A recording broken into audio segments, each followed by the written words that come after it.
destra da minha justiça. Não temas, eu sou contigo. Não te assombres, porque eu sou teu Deus.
Bem-aventurado é aquele que não se ofende em mim.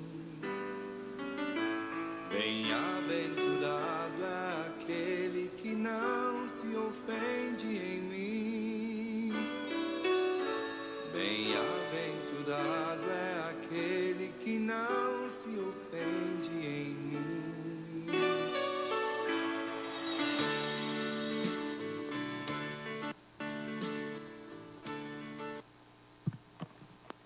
Bom dia.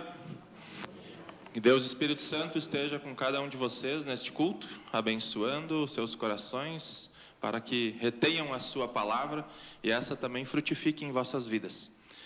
Convido a todos para nós iniciarmos esse culto. Nós cantamos o hino que será projetado, o hino do Inário Luterano.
Ficamos em pé e fazemos a invocação.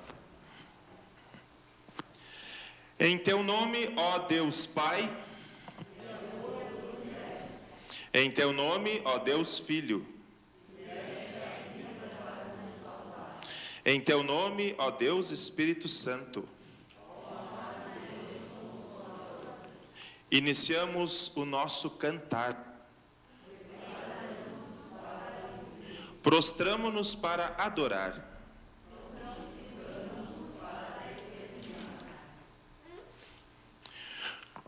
Conforme a oração projetada, convido a todos a confessarmos os nossos pecados a Deus, na confiança de que Ele nos ouve e nos perdoa. Ó Deus, tem misericórdia de mim por causa do teu amor. Lava-me de toda maldade e limpa-me do meu pecado.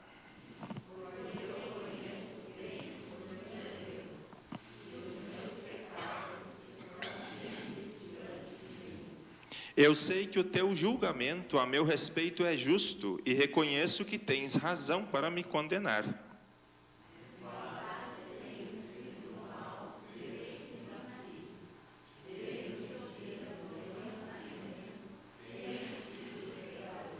Tira de mim o meu pecado e ficarei limpo. Lava-me e ficarei mais branco do que a neve.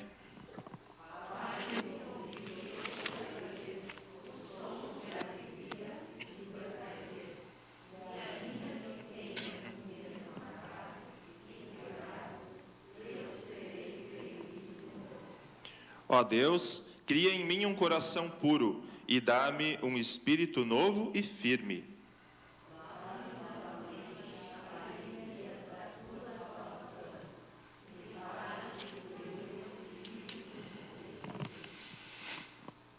Deus ouve as suas orações e Ele ama cada um de vocês. Por isso, Ele também perdoa. Considerando isso, eu anuncio a todos que oraram com sinceridade que os seus pecados estão perdoados. Em nome do Pai, do Filho e do Espírito Santo. Amém. A congregação pode sentar.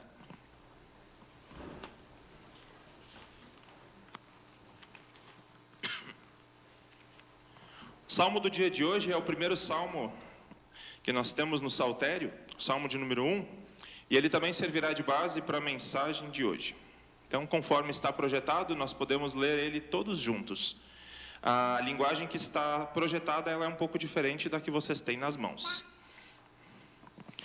Bem-aventurado é aquele que não anda no conselho dos ímpios, não se detém no caminho dos pecadores, nem se assenta na roda dos escarnecedores. Pelo contrário, o seu prazer está na lei do Senhor, e na sua lei medita de dia e de noite. Ele é como árvore plantada junto a uma corrente de águas, que no seu devido tempo dá o seu fruto e cuja folhagem não murcha. E tudo o que ele faz será bem-sucedido. Os ímpios não são assim, são, porém, como a palha que o vento dispersa.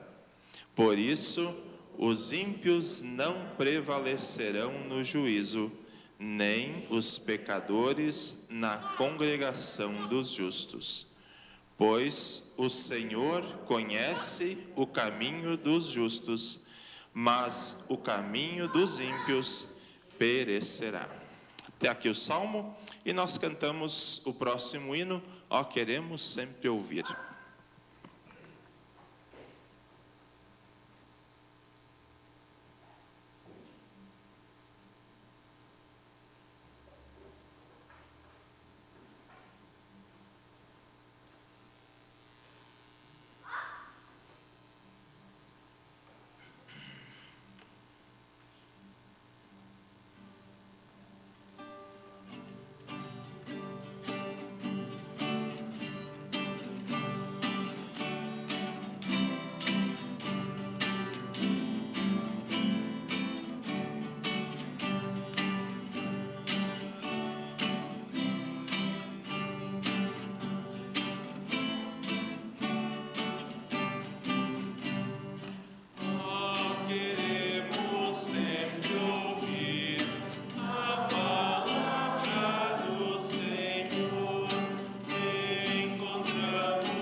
Primeira leitura bíblica para o dia de hoje, Atos 1, 12 a 26. Livro de Atos, capítulo 1, versículo 12 ao versículo 26. A escolha de Matias, que está registrada neste texto. Então os apóstolos desceram o Monte das Oliveiras e voltaram para Jerusalém. O monte fica mais ou menos a 1 quilômetro da cidade. Quando chegaram à cidade, eles foram até a sala onde estavam hospedados, a qual ficava no andar de cima da casa. Os apóstolos eram estes: Pedro, João, Tiago, André, Felipe, Tomé, Bartolomeu, Mateus, Tiago, filho de Alfeu, Simão, o nacionalista, e Judas, filho de Tiago. Eles sempre se reuniam todos juntos para orar com as mulheres, a mãe de Jesus e os irmãos dele. Num destes dias de reunião, estavam presentes mais ou menos 120 seguidores de Jesus. Nessa reunião, Pedro se levantou e disse: Meus irmãos, tinha de acontecer aquilo que o Espírito Santo, por meio de Davi, disse nas Escrituras Sagradas a respeito de Judas, que foi o guia daqueles que prenderam Jesus. Judas era do nosso grupo e foi escolhido para tomar parte no nosso trabalho.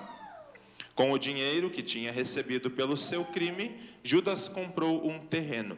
Nesse terreno ele caiu e se arrebentou, e os seus intestinos se esparramaram. Todos os moradores de Jerusalém ficaram sabendo disso, por isso deram àquele terreno o nome de Aceldama, que na língua deles quer dizer campo de sangue. E Pedro continuou: Isto é o que está escrito no livro dos Salmos, que a casa dele fique abandonada e ninguém mais more nela. E também diz que outra pessoa faça o trabalho que ele fazia. Portanto, precisamos escolher outro homem para pertencer ao nosso grupo e ser testemunha junto conosco da ressurreição do nosso Senhor Jesus. Deve ser um daqueles que nos acompanharam durante o tempo em que o Senhor Jesus andou entre nós, desde que foi batizado por João até o dia em que foi levado para o céu. E foram apresentados 2 homens, José, chamado Barsabás, que tinha o apelido de Justo, e Matias. Em seguida, oraram, dizendo: Senhor, Tu conheces o coração de todos. Mostra agora qual dos 2 escolheste para o trabalho conosco como apóstolo, pois Judas abandonou este trabalho e foi para o lugar que ele merecia. Depois fizeram um sorteio para escolher um dos 2. O nome sorteado foi o de Matias, que se juntou ao grupo dos 11 apóstolos. Até aqui a primeira leitura, e na sequência já a leitura da epístola, que é a 1 João 5, 9 a 15.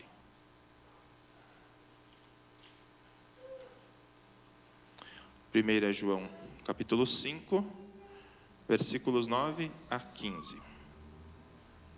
E assim está escrito: Nós aceitamos o testemunho dos seres humanos, mas o testemunho de Deus tem mais valor. E esse é o testemunho que Deus deu a respeito do seu Filho. Aquele que crê no Filho de Deus tem esse testemunho do seu próprio coração. Mas quem não crê em Deus faz de Deus um mentiroso, porque não crê no testemunho que Deus deu a respeito do seu Filho. E este é o testemunho: Deus nos deu a vida eterna, e essa vida é nossa por meio do seu Filho. Quem tem o Filho tem a vida.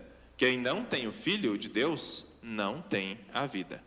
Eu escrevo essas coisas a vocês que creem no Filho de Deus, para que vocês saibam que têm a vida eterna. Quando estamos na presença de Deus, temos coragem por causa do seguinte: se pedimos alguma coisa de acordo com a sua vontade, temos a certeza de que Ele nos ouve.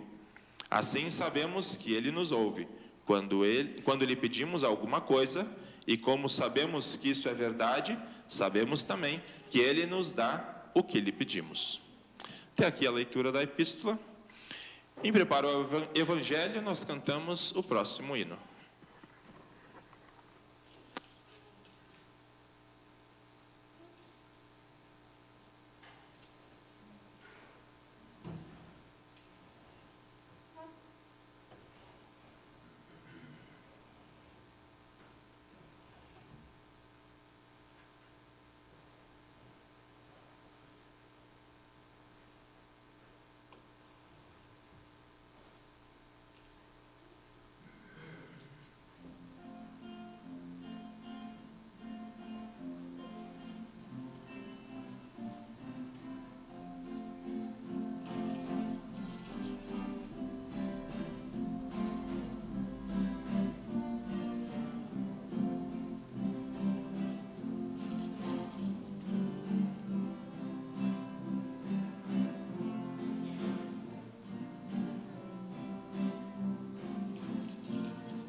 Convido de pé nós a ouvirmos a leitura do Santo Evangelho, que está registrada em João 17, versículo 11 a 19.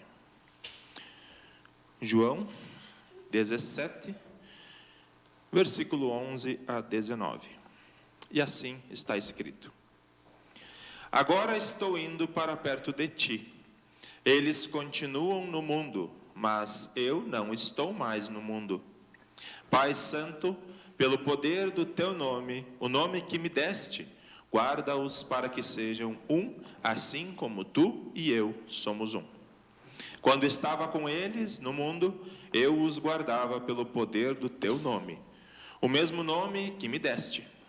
Tomei conta deles, e nenhum se perdeu, a não ser aquele que já ia se perder, para que se cumprisse o que as Escrituras Sagradas dizem. E agora estou indo para perto de ti, mas digo isso enquanto estou no mundo, para que o coração deles fique cheio da minha alegria. Eu lhes dei a tua mensagem, mas o mundo ficou com ódio deles, porque eles não são do mundo, como eu também não sou. Não peço que os tires do mundo, mas que os guarde do maligno. Assim como eu não sou do mundo, eles também não são. Que eles sejam teus por meio da verdade. A tua mensagem é a verdade. Assim como tu me enviaste ao mundo, eu também os enviei. Em favor deles, eu me entrego completamente a ti. Faço isso para que, de fato, eles também sejam completamente teus. Até aqui a leitura do Santo Evangelho. Evangelho esse que descreve uma oração de Jesus, feita na época pelos seus apóstolos, mas esta oração continua valendo e Jesus continua fazendo ela perante o Pai, em favor de cada um de nós. Então, desafio vocês a lerem este capítulo 17 em casa, considerando que é uma oração que Jesus faz junto ao Pai em favor de ti. Convido a todos a nós confessarmos a nossa fé, hoje nas palavras da explicação do Credo Apostólico de Lutero. Ela está descrita na projeção e fazemos ela conforme projetado. Creio em Deus, que criou a mim e a todas as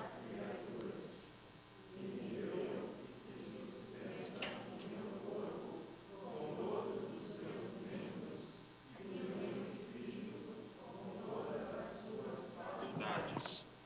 Que me provê abundantemente alimento diário, vestimenta, habitação e tudo o que é necessário para a vida.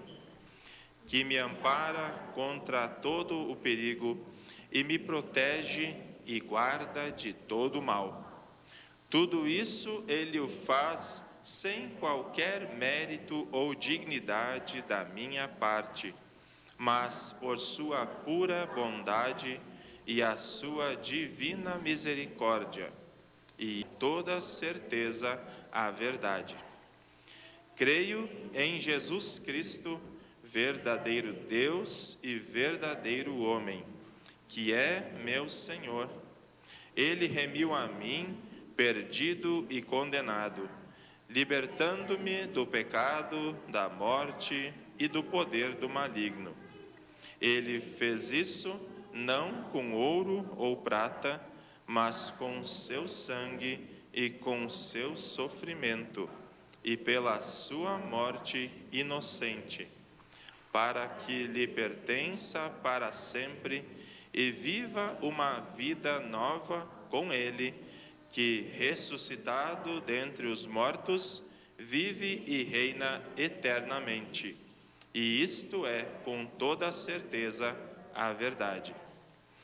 Creio que o Espírito Santo me chama pelo Evangelho, me ilumina com seus dons, me santifica, me mantém na verdadeira fé e na igreja que ele congrega dia após dia. É ele também quem perdoa plenamente meus pecados, assim como aos de todos os que creem. E é ele quem, no último dia, me ressuscitará dentre os mortos e me dará, com todos os fiéis em Cristo, a vida eterna. E isto é, com toda certeza, a verdade. A congregação pode sentar, em preparo a mensagem, nós cantamos o próximo hino.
A gente não gosta muito das tecnologias, mas são necessárias.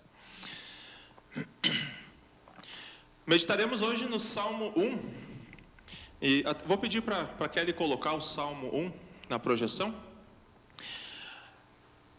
Vamos fazer uma breve análise de cada versículo. É claro que nós não conseguiremos passar profundamente todo ele, mas ele é um salmo muito interessante para nós analisarmos detalhadamente. E não é à toa que ele está no início do saltério, que ele é a introdução, ou alguns chamam de o título do saltério, porque ele tem uma profundidade muito grande para passar em branco.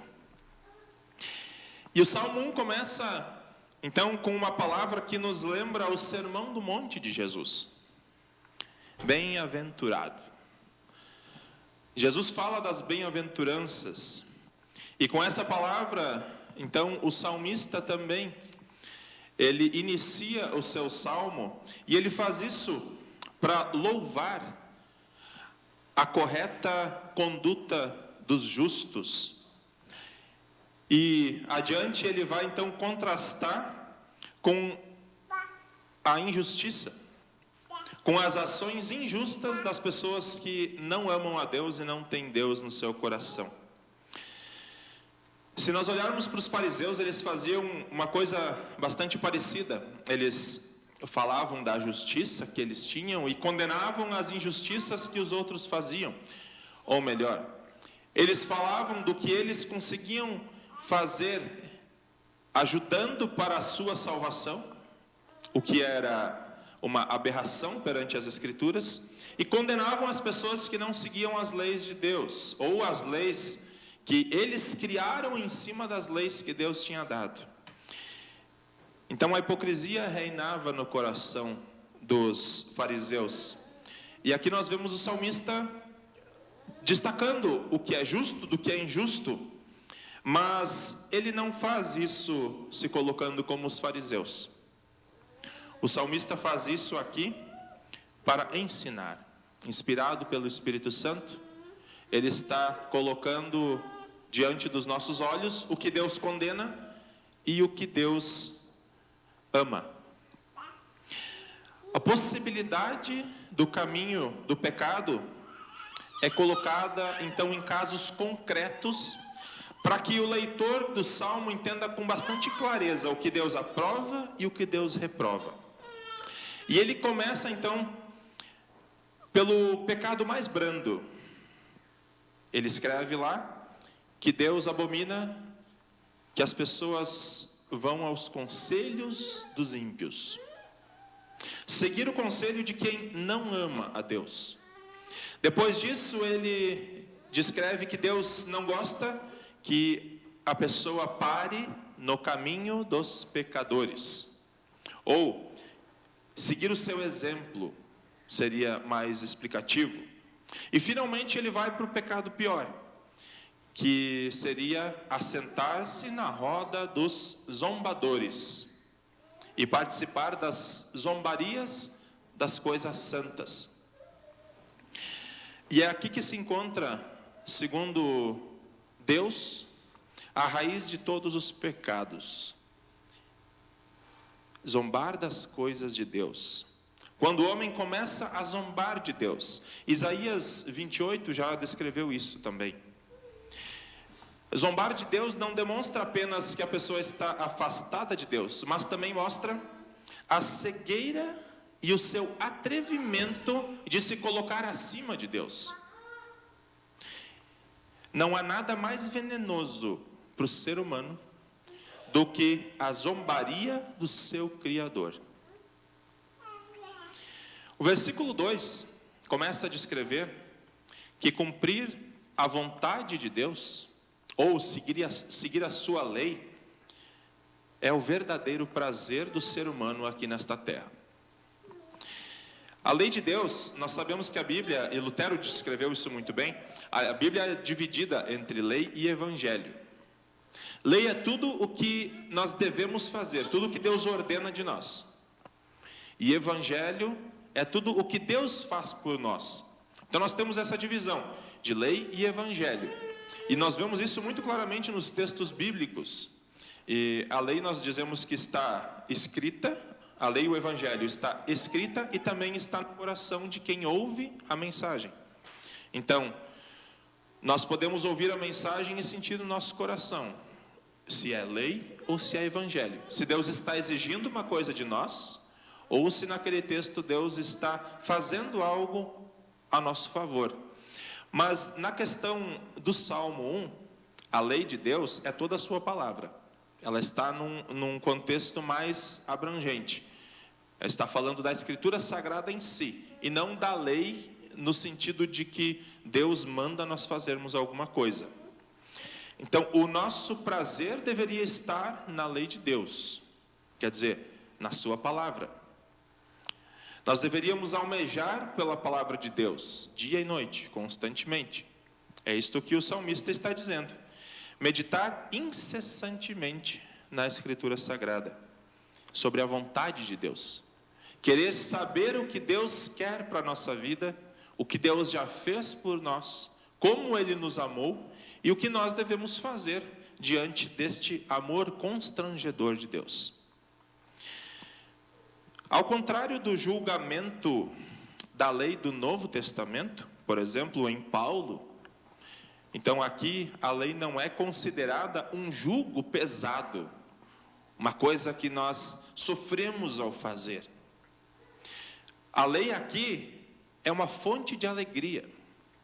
E nós podemos entender isso quando nós olhamos para a lei de Deus como uma cerca protetora e não como uma cerca limitadora. Quando nós temos uma cerca, nós podemos entender ela como uma prisão ou como uma proteção. Nós sabemos que se nós entrarmos numa área do exército, por exemplo, onde tem uma cerca, tem placas, não entra aqui, porque aqui é uma área do exército. O que isso significa? Que o exército pode estar em treinamento ali, se tu entrar naquela cerca, tu corre o risco de levar um tiro. Ela não é uma cerca limitadora, é uma cerca protetora. Assim também é a lei de Deus. A lei de Deus é uma cerca protetora, que nos protege de nós nos darmos mal na vida, de nós perdermos a nossa fé, de nós cairmos em pecado e nos afastarmos de Deus, do nosso Criador. Quando nós seguimos a lei de Deus, no seu sentido amplo, nós vivemos uma vida mais tranquila. As coisas dão certo na nossa vida. Isso o salmista vai dizer também um pouco adiante. Deus deu as diretrizes de como nós devemos viver. Depois do pecado, quando nós caímos em pecado, é claro que nós não conseguimos seguir essa lei à risca, mas nós devemos nos esforçar para que essa lei esteja no nosso coração e que nós não esqueçamos dela, para que nós vivamos uma vida de acordo com a vontade de Deus. Assim os nossos planos darão certo, porque eles estarão de acordo com a vontade de Deus. Por isso, certamente, o meditar na palavra de Deus de dia e de noite, ele deve ser entendido num sentido de não apenas aprender o que está escrito, de decorar a lei de Deus, mas de deixar ela entrar no nosso coração, agir no nosso coração e fazer parte dos nossos pensamentos de dia e de noite. Eu costumo dizer que não adianta um confirmando, por exemplo, ir na doutrina e apenas decorar os versículos bíblicos, os 10 mandamentos, hinos, orações e salmos. Se ele apenas decorar isso não vai fazer sentido nenhum para ele. Vai ficar um jugo pesado, uma coisa pesada. E ele vai saber, muitas vezes, aquelas coisas de cor e não vai pensar no que ele está falando. É claro que é importante nós termos algumas coisas decoradas pelo hábito, mas é muito mais importante, então, a pessoa saber falar aquilo com palavras diferentes, mas essas palavras fazerem sentido para ela, do que apenas decorar. E é isso que o salmista também está dizendo sobre a lei de Deus, que ela deve entrar no nosso coração e ela deve fazer sentido para nós, e não apenas nós sabermos tudo de cor e não fazer sentido nenhum. O salmista, um pouco adiante no versículo 3, ele vai dizer que o justo é como uma árvore plantada junto a um rio. E essa árvore plantada junto ao rio, ela não vai sofrer com a seca. Essa árvore plantada junto ao rio, ela vai dar frutos muito viçosos. As suas folhas, elas não vão murchar com o calor do verão. E ela não vai sofrer com a falta d'água, porque ela tem uma fonte inesgotável de água ali. E a imagem da árvore, ela não se refere à recompensa esperada pelo justo, mas ao valor que o justo dá pela sua vida de obediência a Deus. Assim como aquela árvore tem água em abundância para ela, para nutrir todas as suas necessidades, assim também o justo terá na palavra de Deus uma fonte inesgotável para nutrir os seus pensamentos, as suas ações perante a vida. Isso está muito ligado com o texto de Mateus 7, versículo 16 a 20, onde Jesus mesmo diz: pelos seus frutos vocês serão conhecidos. Por acaso se colhem uvas de espinheiros ou figos de ervas daninhas? Assim toda árvore boa produz bons frutos, porém a árvore má produz maus frutos. A árvore boa não pode produzir frutos maus e a árvore má não pode produzir frutos bons. Toda árvore que não produz bom fruto é cortada e jogada no fogo. Assim, pois, pelos seus frutos vocês serão conhecidos. Palavras de Jesus, intimamente ligadas ao Salmo 1. Consequência desse anseio pela lei de Deus, o final do verso nos diz que tudo o que ele faz é bem sucedido. Isso se refere ao justo e não pertence mais à imagem da árvore, o que seria uma repetição infeliz. Afirmar que tudo o que o justo empreende não poderá deixar de ter sucesso é certamente um grande otimismo de fé. Eu acho que todos vão concordar com isso. Quem aqui se arriscaria a dizer: tudo o que eu faço, Deus vai abençoar e vai dar certo? É perigoso? Mas é apropriado nós pensarmos assim para fortalecer a nossa decisão de viver de acordo com a vontade de Deus. Nós podemos ter a certeza de que quando os nossos pensamentos estão intimamente ligados à palavra de Deus, e quando a palavra de Deus guia todas as nossas ações, elas serão abençoadas. Nós não podemos fazer disso uma barganha com Deus, pensando: eu não quebro nenhuma lei de Deus, então Deus vai me abençoar. Ou orar a Deus fazendo promessas: Deus, se eu cumprir os teus mandamentos, eu quero que o Senhor abençoe a minha vida. Mas isso deve ser um pensamento natural. Nós seguimos a lei de Deus. Nós estamos intimamente num relacionamento íntimo com Deus. Então, Deus vai abençoar a nossa vida, porque os nossos pensamentos são os dele. E ele promete isto aqui no Salmo 1. O único caminho que leva à obediência integral da lei de Deus é Jesus Cristo. E quando nós pegamos o Salmo 1 e contextualizamos ele com o Novo Testamento, nós vemos isso claramente. Porque quem consegue cumprir integralmente a lei de Deus? Ninguém consegue. Por isso que Deus mandou um ser humano, que era também verdadeiro homem, para cumprir ela em nosso lugar. O seu único filho, Jesus Cristo. E quando nós temos a nossa fé firme nele, nós cumprimos a lei de Deus. Porque Deus não olha mais para nós, pecadores. Deus agora olha para Jesus Cristo.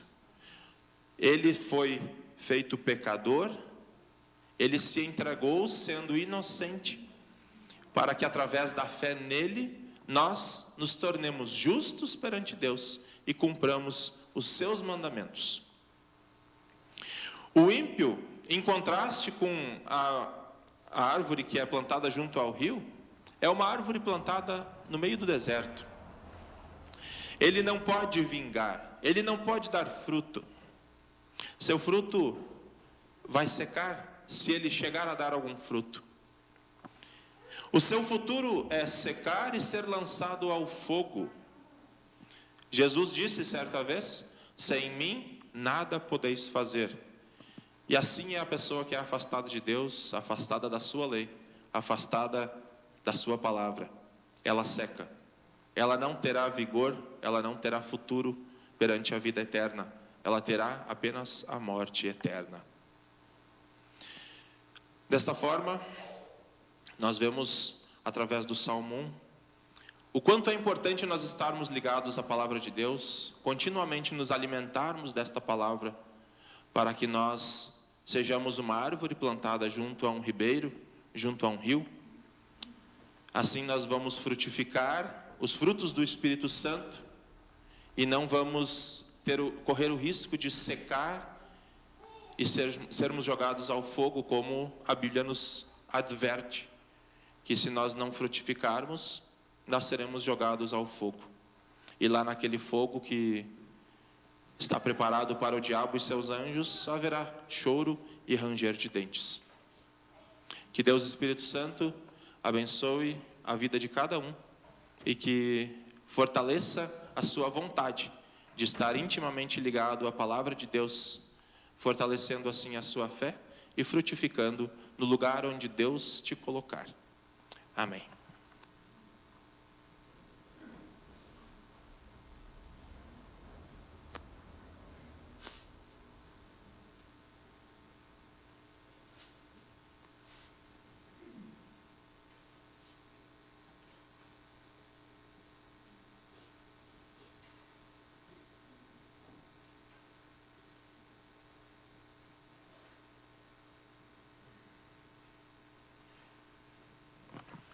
Durante o cantar do próximo hino, aqueles que desejarem e estiverem preparados, podem trazer as suas ofertas até o altar.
Convido a quem puder ficar em pé, nós oramos a Deus neste momento. Incluímos nesta oração o Ariel, que positivou ontem para a Covid, por isso que ele não está presente. Ele pediu para incluir na oração a ele e a sua namorada, que também vai fazer o teste essa semana. E oramos a Deus então para que eles continuem como estão, sem sintomas, e que passem logo e estejam logo conosco novamente. Então, oramos a Deus. Todo-Poderoso Deus e Pai, nós te louvamos pela ascensão e exaltação do teu Filho Jesus Cristo, que nós comemoramos como uma festa nesta semana. E porque ele agora está à tua direita e à tua majestade, pode também interceder por todos nós. Trazemos no coração a alegria pela ressurreição do teu Filho e por tua bondade em nos servir com bênçãos materiais e espirituais. Senhor Jesus, una-nos no teu caminho, na tua palavra, na doutrina, na oração e no partir do pão. Mobiliza-nos a preservar a unidade da tua igreja e a mostrar a fé em unidade. Promova entre nós a paz, a harmonia e o entendimento. Anima-nos a permanecer fiéis e unidos no uso da tua palavra e nos teus sacramentos para o fortalecimento da nossa fé. Deste-nos a missão de sermos testemunhas tuas. Sabemos da grandeza desse propósito. Não poucas vezes nos sentimos pequenos diante dele. Pelo teu Espírito Santo prometeste poder para executarmos esta missão. Firma-nos nesta promessa e usa-nos no serviço do teu reino. Dá-nos coragem para testemunhar a tua verdade, sem medo das consequências.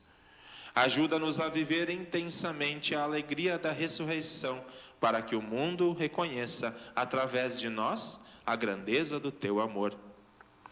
Ó Santíssimo Deus, nesses tempos em que vivemos, nesses dias de inquietação por causa da pandemia, ajuda-nos a ajudar e fortalecer os que estão sem esperança e sem fonte de conforto.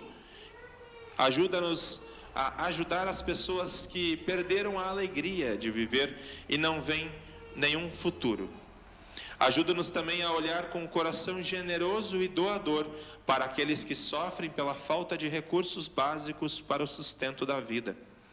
Da mesma forma, ampara a tua igreja e teus pastores no sagrado ofício de levar orientação e conforto, tua palavra, aos que choram e aos que estão apreensivos com a doença.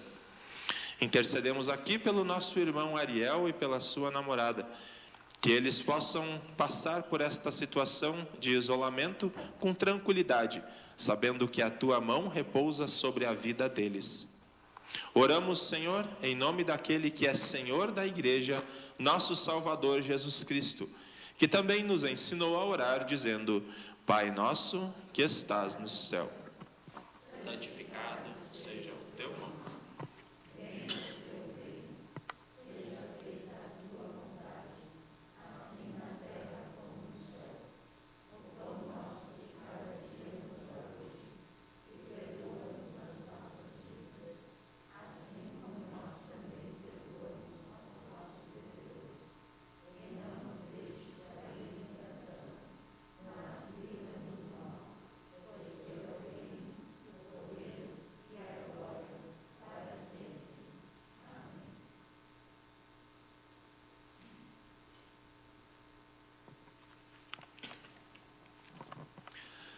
Tendo Cristo instituído a Santa Ceia na noite que foi traído, ordenou que celebrássemos esta ceia em sua memória.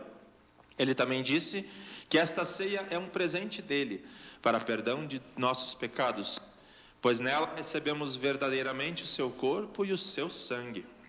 Em cumprimento à sua ordem e crendo na sua promessa, celebramos a ceia do Senhor.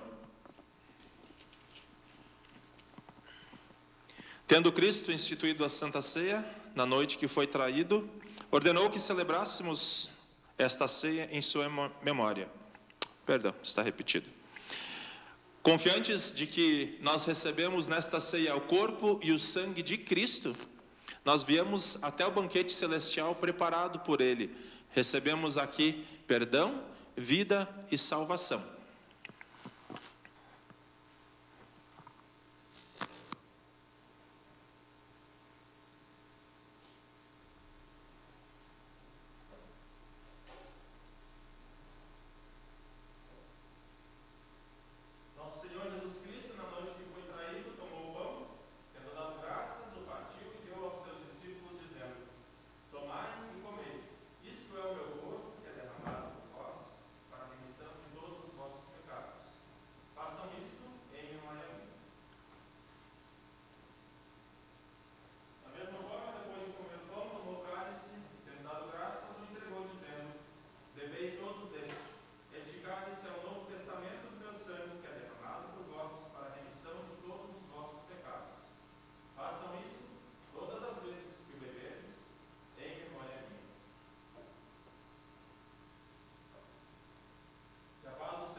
lei.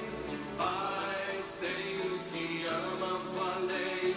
E para eles não há tropeço.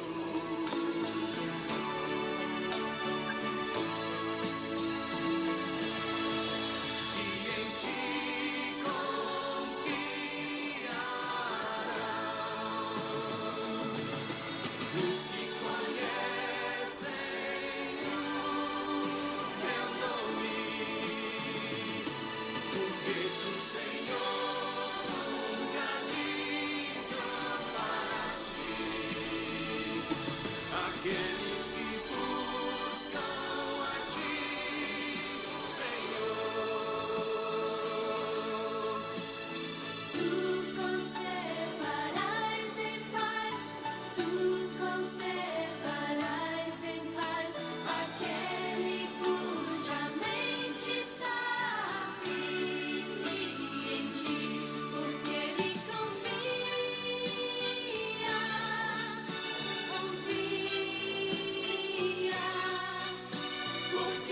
confia em ti, porque ele confia,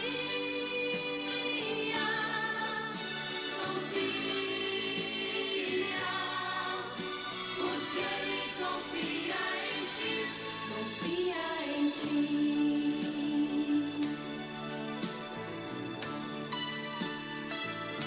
Confia em ti.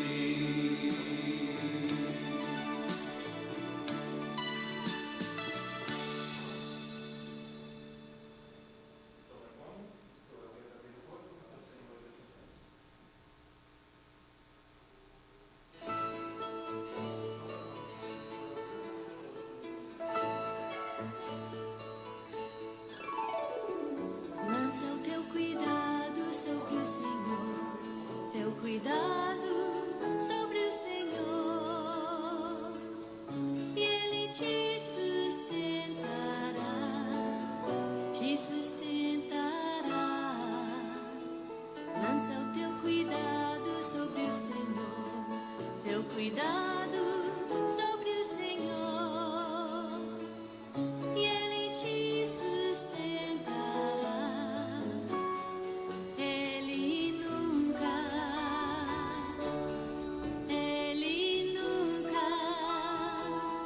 permitirá que o justo seja abalado.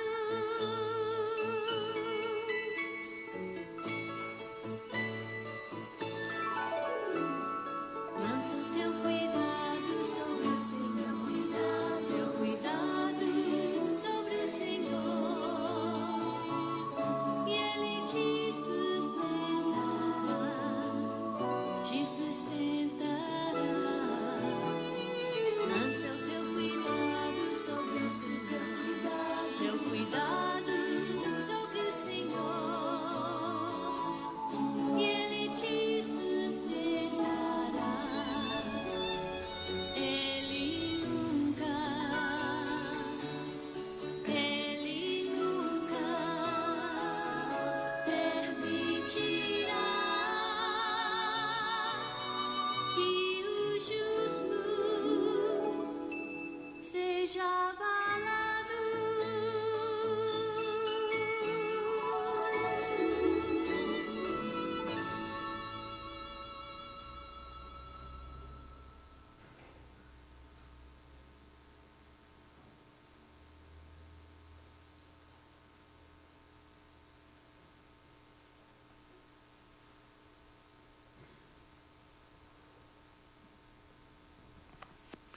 Convido a ficarmos em pé. Nós oramos a Deus em agradecimento pela ceia. Ó Senhor, por Tua palavra e santa ceia, experimentamos o Teu amor. Concede que sejamos sempre guiados e fortalecidos pelo Teu Santo Espírito, para que nós também possamos amar como Tu nos amas e sejamos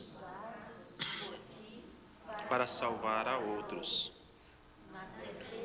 Do Teu amor, despede-nos paz.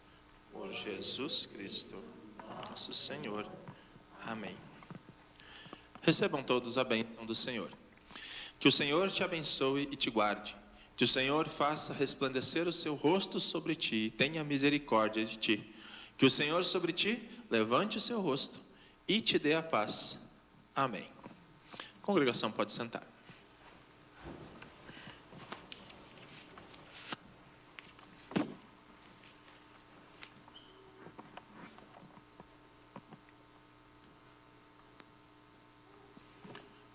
Assim terminamos o nosso culto de hoje. Temos ainda o último hino, o hino final. E desejamos a todos que o Espírito Santo acompanhe a cada um de vocês, que possam ser, como diz o Salmo, uma árvore plantada junto ao rio, e que frutifiquem onde Deus colocar vocês para frutificarem. Temos quarta-feira a reunião de servas, lembrando apenas alguns eventos. Sábado à tarde temos a juventude.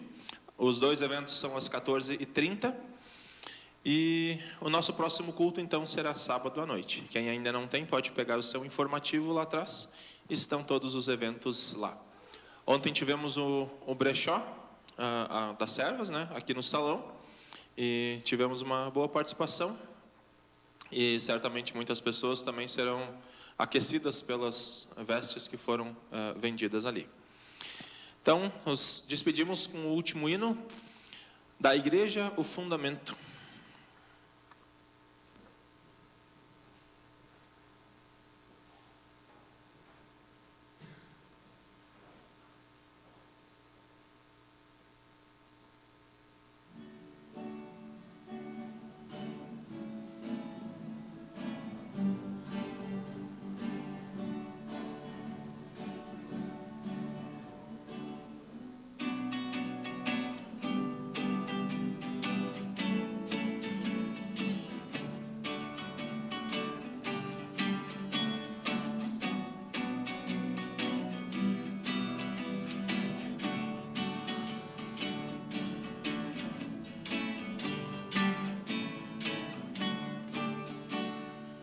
Da igreja